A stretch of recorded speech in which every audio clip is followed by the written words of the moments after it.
So group number 4, you guys were asked to research the 60s and the 90s. Appreciate Kian has had to go earlier. So what have you discovered? What can you share with the class? In the 1960s, Nancy, what was that saying?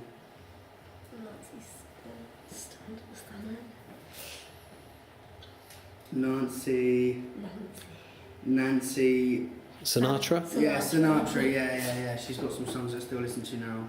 like Boots Are Made of Walking. Yeah. Yeah. And the Marvelettes, is that what it says? Just name some ones you know. Alright, there's Neil Diamond, Elwin Starr, is that what it says? Yeah.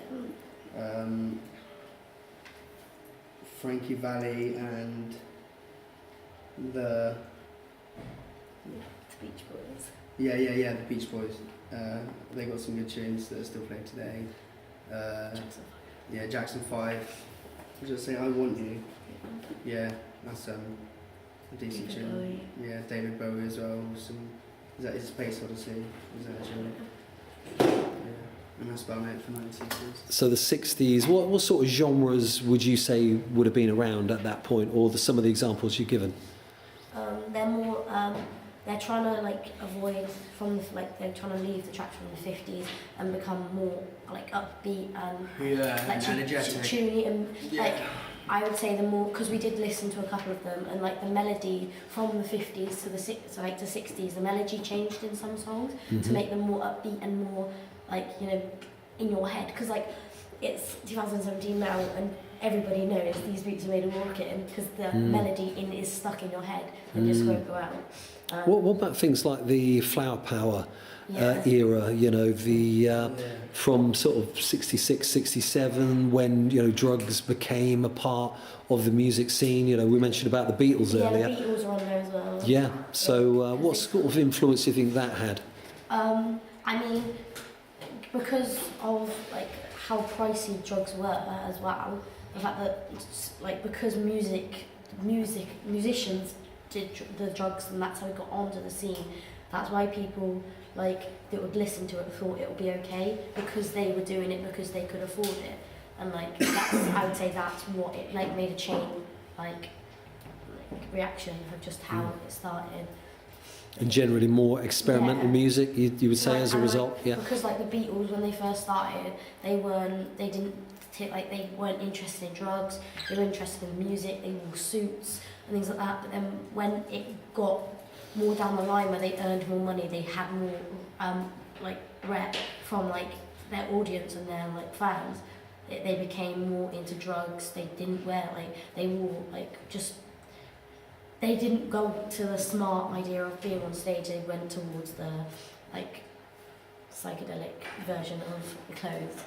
Certainly more people or guys with much longer hair as well as rather than the 50s. Yeah, cool. Okay, what about the 90s? The 90s, yeah. What have we got? So a couple of the things from the 90s. One of the things I did notice when I was looking it up, the Backstreet Boys. Yep.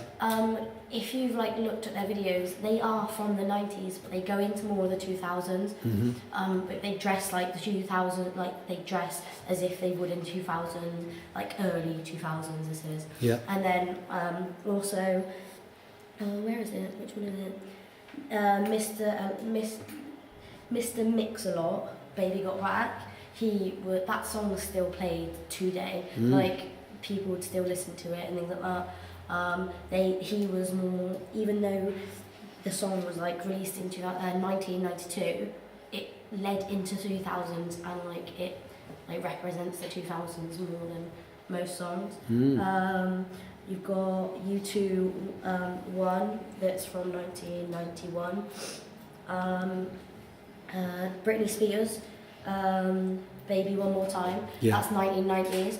You would, if you said to someone now, what era would you say? They would say 2000s, even though it was still released in like the 90s. They would say that's from the 2000s because it is so late 90s, and it was like it just influenced the 2000s. But as a female singer yourself, do you think how much influence did Britney Spears image and the way she moved have on her career? If she would have been stationary, just wearing jeans and a t-shirt, would she have had as much success? No, You think?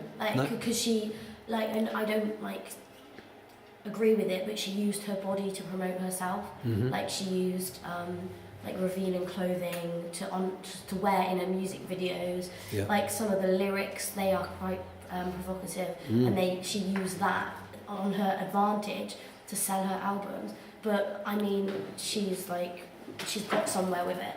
I don't agree with doing it like that way, but she's got somewhere with it. So I think she's like exploited herself to gain like. And there's certainly been lots of other artists that have followed suit with that kind of format. Yeah.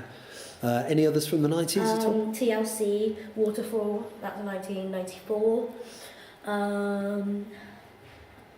Whitney Houston, I Will Always Love You, 1992, and that song is still like sung today, even like on like talent shows and things like that. People still, it's like an ironic, because she sang it so well, it's like a kind of a hard song to actually copy and like do exactly the same. So like today, I'd say for me personally as a vocalist, like if I could sing that song, I could get anywhere.